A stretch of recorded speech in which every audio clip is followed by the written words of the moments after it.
سلام كما يتصنحو كبرات تخطاتلت نلوم رابع 18 لكاتيت 2026 زتدالو حدش زيناتات حيزولكم قريبا لخو مكتتالكم يعدم فلما كندبتاتو دكتور دبرسيون تمال مشيت نزمص انا بزغبا كن مكتينا خبل زهبو مغلص زملكاتن ኤርትራ ኣብ ናይ ባሕር ኢኮኖሚ ክሰርሕ መግለጺ ከም ዝወፀን ኣፍሪቃ ኣብ ዓለም ቦታ ከተውሕስ ኤርትራ ዘውፀቶ መግለጺ ዝምልከተን ሓድሽ ኩናት ኣብ ሰሜን ኢትዮጵያ ክስዕብ ከም ዝኽእል መግለጹ ሲዒቡ ፕሬዝዳንት ኤርዶጋን ትማል ዝሃቦ መግለጺ ዝምልከተን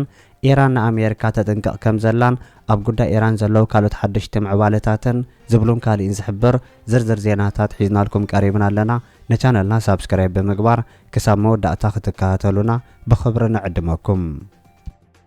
ኢራን ኣሜሪካ ተጠንቀቕ ከም ዘላ ተገሊጹ ናይ ኢራን መራሒ ኣያቶላ ኮማኒ ኣብ ልዕሊ ዶናልድ ትራምፕ ኣብ ዝሃቦ መግለጺ ናይ ዓለም ዝሓየለ ሰራዊት ኣለና ብምባል ክምካሕ ከም ዘይግባእን ዝኾነ ሰራዊት ክድምሰስ ከም ዝኽእልን ኣጠንቂቑ ላዕለዋይ መራሒ ኢራን ኣያቶላ ዓሊ ኮማኒ ዶናልድ ትራምፕ ካብ ንቡር ወጻእ ብዛዕባ ሓይሊ ሰራዊት ኣሜሪካ ከም ዝዛረበን ንኢራን ኣብ ናይ ቋሕስሕም ግዜ ክድምሰሳ ከም ዝኽእል ምዝራቦ ክሕበር እንከሎ ከዓኑ ዘይክእል ነገር ከም ዘየለ ብምሕባር ኢራን ኣብ ልዕሊ ኣሜሪካ ወጢናቶ ንዘላ ኣንፈት መሃቡ ይግለጽ ኣሎ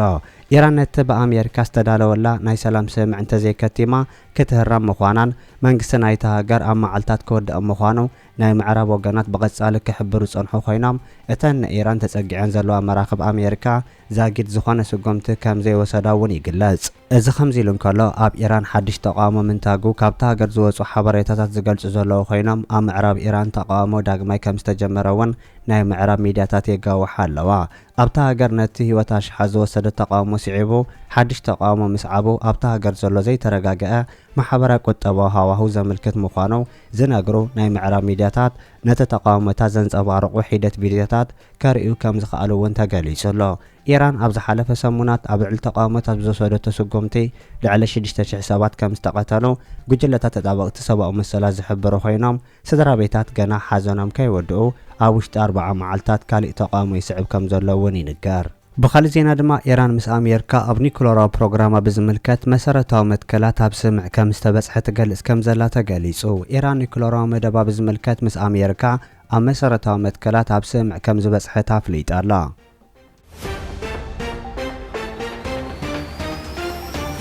حدش كوينات أب سمين إثيوبيا كسعب كم زخال تجلس أو أب عالم كابزلو أسكفت كونتات حدا مخانو زحبر قد إثيوبيان إيرتران نامول كوينات كيسجر عب سقات فتيرو خمزلو منشتات يقلصو اب سمين إثيوبيا كوينات كل عال كم زخال عبيتنا على ميداتات زقاو حزلو خوينان ابت مجلستات إيرتران إثيوبيان نابدبا كوينات كشماما كم زخالان ات اما ايتا شحات كحلف زخال كوينات باقو انو مخلاف سعرتات كجبرون اهو قرا محبرسب يصوع كم زلو تقليصو كوينات إثيوبيان إيرتران زغدفو بسلاكاي حاوي كوينات تግራይ ድሕሪ مركابو ابز ግዘውን ዓብ ኩናት ክውላዕ ደበና ይንጸላሉ ከም ዘሎ ብኽልቲአን ሃገራት ብሓፈሻ ብሕልፍ እውን ንኽልል ትግራይ ኣዝዩ ዓናው ክኸውን ከም ዝኾነ ናይቲ ከባቢ ወገናት የጠንቅቑ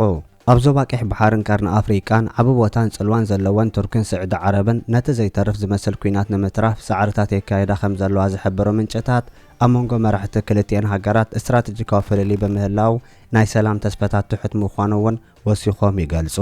እዚ ከምዚ ኢሉ እንከሎ ቀርኒ ኣፍሪቃ ዓውደ ውግእ ሓይልታት ወጻእ ክኸውን ኣይግባእን ክብል ፕሬዝዳንት ቱርኪ ረሲፕ ጠይብ ኤርዶጋን ተዛሪቡ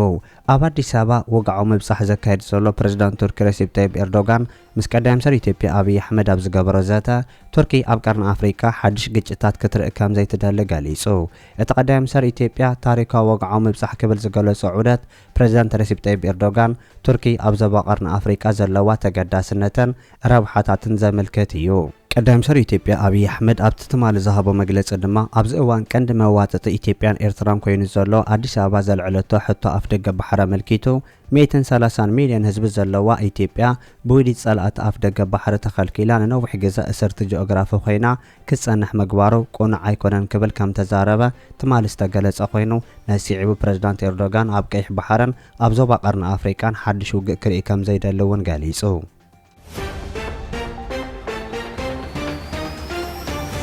ኤርትራ ኣብ ናይ ባሕሪ ኢኮኖሚ ክሰርሕ መግለጺ ወፂኡ ባሕሪ ኤርትራ ብፍሉይ ስነ ህይወት ብዙሕነት ዝማመቐን ኣብ ዓለም ካብ ዘለዉ ተመሳሰልቲ ባህርያዊ ሃብትታት ፍሉይነት ከም ዘለዎን ተገሊጹ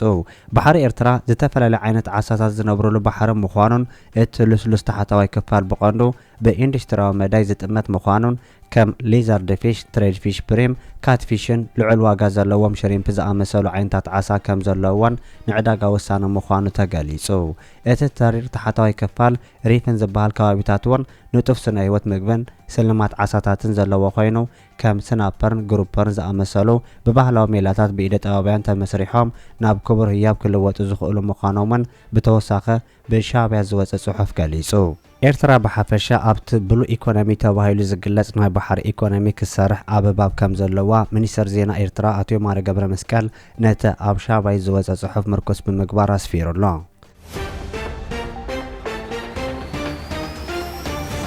ኣፍሪቃ ኣብ ዓለም ቦታ ከተውሕስ ኤርትራ ኣተሓሳሲባ ኣፍሪቃ ኣብ ዓለም ግቡእ ቦታ ክትሕዝ ኣብ ኢትዮጵያ ብዝተኻየደ ዋዕላ ወኪል ኤርትራ ኣብ ሕብረት ኣፍሪቃ ከም ዘተሓሳሰበ ተገሊጹ ብፈጻሚ ጉዳያት ኣብ ኤምባሲ ኤርትራ ኣብ ኢትዮጵያን ቋሚ ወኪል ኤርትራ ኣብ ሕብረት ኣፍሪቃ ቁጠባዊ ኮሚሽን ኣፍሪቃን ዝምራሕ ልኡኽ ኤርትራ ኣብቲ ብዕለት 14-15 ለካቲት ኣብ ኣዲስ ኣበባ ኢትዮጵያ ዝተጸውዐ መበል 39 ስሩዕ ኣኼባ ሕብረት ኣፍሪቃ ከም ተሳተፈን ዓለም ኣብ ቅልጡፍ ምቅያር ከም ትርከብ ኣፍሪቃ እውን ጎኒ ጎኒ ክትዓቢ ከም ዝግባእን ገሊጹ ኣብቲ መደብ ልኡኽ ኤርትራ ኣብ ቀንዲ ኣጀንዳ ናይቲ ኣኼባ ብሓፈሻ ብፍላይ ከዓ ኣብ ጽገና ምርግጋጽን ሰላምን ጸጥታን ምትሕብባር ከም እውን ሓድሽ ሓሳብ ዓመታዊ ኣበርክቶ ኣባላት ሃገራት ኣተኲሩ ብዛዕባ ምርገጺ መንግስቲ ኤርትራ መብርሂ ምቕራብ እውን ዝተሓበረ ኮይኑ ልኡኽ ኤርትራ ኣፍሪቃ ዓለማዊ ስርዓት ኣብ ዝቕየረሉ ዘሎ እዋን ግቡእ ቦታ ንምርግጋጽ ሰላምን ጸጥታን ንምሕላው ማሕበረ ቁጠባዊ ብድሆታት ንምፍታሕ ከም እውን ጸጋታት ንምምቕራሕ ኣብ ዘሎ ዕድላት መሰረት ብምግባር መደባት ብዕምቆት ክትግምግም ክትነድፋ ተሓሳሲቡ ዝተፈላለዩ ውሳነታትን መምርሕታትን ከም ዘጽደቐ ዝነገረሉ ተኣኼባ ብመሰረት እቲ ኣብ ዝተፈላለዩ ዓለማዊ መድረኻት ንሕብረት ኣፍሪቃ ዝውክሉ ውልቀ ሰባትን ሃገራትን ንምምራጽ ዝቐረበ እማመ ኤርትራ ሓንቲ ካብ ምክትል ፕሬዝዳንትነት መበል 81 ኣኼባ ሓፈሻዊ ባይቶ ሕብረት ሃገራት ኮይና ከተገልግል ተመሪጻ ከም ዘላ እውን ክፍለጥ ተኻኢሉሎ እቲ ኣኼባ ንሳልሳይ ጊዜኡ ነቲ ኣብ ልዕሊ ኤርትራ ደቡብ ሱዳን ዚምባብዌን ዝተነበረ ሓደ ወገናዊ ዝበሎ እገዳ ብምዃኑን ብቕልጡፍ ክለዓል ምጽውዕ እውን ናይ ኤርትራ ምንጭታት ዝገለጹ ኮይኖም እቲ ጉባኤ እስራኤል ንሶማሊላንድ ብሓደ ወገን ኣፍልጦ መሃባ ብምዃኑን ሉላውነትን ግዝኣታዊ ሓድነትን ሶማልያ ዝድግፍ ውሳነ ምጽዳቑ ናይ ኣዲስ ኣበባ ምንጭታት ገሊጾም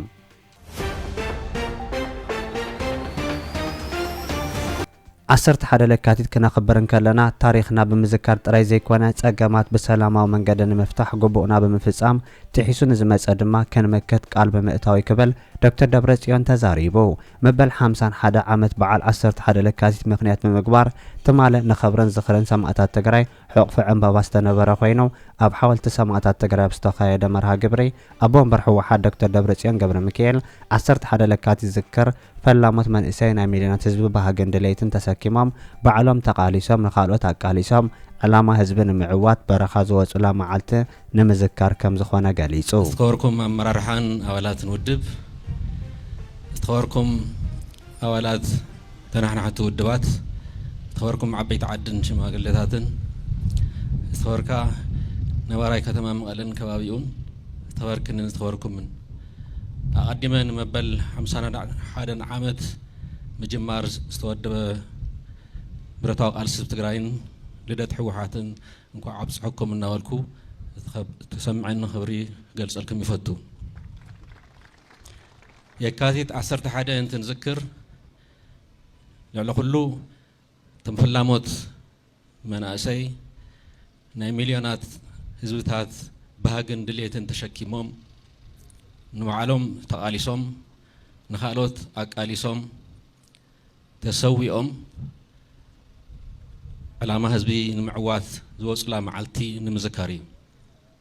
هزب تقراي نمسولو نروحون مسوعات خفيلو تابي كاد 11 استولعت شك بعاد كزازمون غيرواي سلازخونون يكاد 11 انت هزبي لهم زحالفوا كلهم سوات نذكرلو زوم جاغانو سوات زوم اكال قدات من تزوج قرايلهم بزح مسوات زخفلو 7 علامه امنيرم من تعلامه اميلمون كل صقامات تصاويرم وقات بجግነት بمسواتነት زي حلف تاريخ بدهم مصحفهم حليفهم ما جرشون كم زفلت مزازمنا 17 عمت برتاو قالسي سرعات درقي وديقو حد الشرعات تدخللو سعيون بزح لو تاز مسألو لوطي رينا إنا يكون مبارز لوط زيد خليفو قبل على حزب تقرا جونوسايد استأوجلو ندي جونوسايد ممكاتون بزح مسوات استخفللو سلا بزح مسواتي حزب تقرا كم مدرجات مدفع استولع خوينات دوز وللو بسمع بريتراو ناب سلام زاتنا له خنات تفزيري ابزي استخفل مسواتي ابز عيلات كنا كنمهارلو كنذكرو حضر سواتي نعبرن كنول يتي بالسوات تمزغب عواتات عقب كاي شرارف نقبر زي تملو عماماتون كنملئ قالنا اتولو معلتوني كم زفلت بسمع بريتوريا بزحات نغرات كوغنو سمع تغيرن يري لعل كله لعلونتنا خبر حزبنا حراخ وص استمزاولن تسددنا بوتو خملس قالوت قدايات كون كوغنو سمع تغيرو لعل 3 عامات غيرنا ون يتفصمن حزبنا اب كبيد سقاي مكرا بحمام من قميتهم زرقفلو خناتون نعزبلنا اينا كابز سغيرو تسمع بريتوريا تطحيسو بتسفرم وغن تግራይ اب كبان عصوان اتيا محبرون ايكونوميون صاقطي محنقو بزحيو كاو حليفنا بتوسط تسغيري او كبابنا ون بزح نغرات زلوت زلو عامታት تاكيبو تግራይ نورارون مدلات كم زلي فلدي لذي يكاد 11 انت نذكر علوف تاريخنا مزكات راح انت يكون حز لنالو كبيد زتحلالخه بزح قالسن ربربن زحتت مخانون نحاسبنا اينا لا علاو نتግራይ نمرغاص حدنتنا بمستام نحزبنا ጸገም كنقلل كاون لعلون كنفتح كنقالس قالنا اتولون እቲ ተደጉይሉ ዘሎ ወራር بسلام بزته كفتح قبونا نفصملو طيسو نزمصقن نهلونانا ندحنتنا نبيلناون كن مكت قبنا مخانا ابزع علت زيا علت يكات 11 تاريخ حزب تግራይ تاريخ سوءاتا من ذكرلوان حلوف حلافነት ተሸኪምና نقالسلو قالنا اتولو علتوني دقيمه እንኳን መበል 50 ዓመት مجمار تودبر بتقالسن لدت حوحاتنا بصحكم كبرن موغسن سواتنا قال سواتنا اين عبرن دمقت نيكات 11 يغني لي